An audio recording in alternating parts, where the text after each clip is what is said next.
Perkenalkan, kami dari kelompok Demokrasi Pancasila 2 akan menyampaikan materi mengenai sistem demokrasi Presiden Soeharto pada masa Orde Baru. Kelompok kami beranggotakan 6 orang. Pertama, Adelina NPM 199, Dian 202, Zaki 203, Elia 204, Anissa 205, Rahmariza 206. Angkatan Bersenjata Republik Indonesia berhasil mengurangi jumlah personelnya. Sebetulnya tidak ada niatan untuk mengurangi personel. Tapi keadaan mendesak bikin Panglima tertinggi daripada ABRI merangkap Presiden RI, Jenderal Soeharto beserta jajarannya, melakukan hal itu. Hasilnya, banyak perwira terpental dari kemiliteran dengan dalih terlibat G30S, yang kata Orde Baru disebut G30S PKI.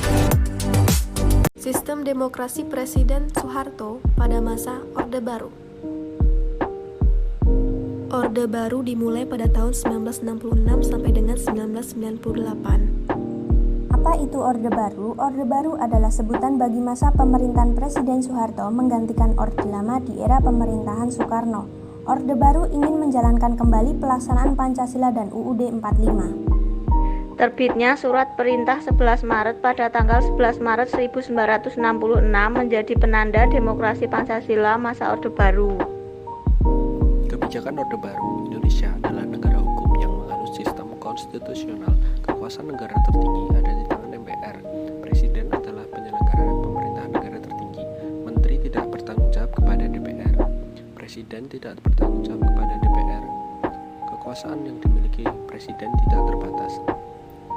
Karakteristik politik Orde Baru.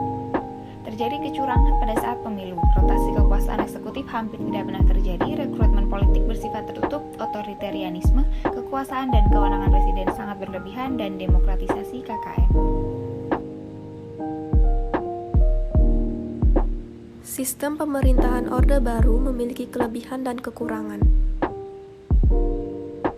Kelebihan Orde Baru, angka gross domestik produk Indonesia secara per kapita meningkat, kesuksesan program KB, situasi keamanan di dalam negeri tetap stabil, sukses mencanangkan program Repelita, penurunan angka kemiskinan, dan Soeharto dijuluki sebagai Bapak Pembangunan.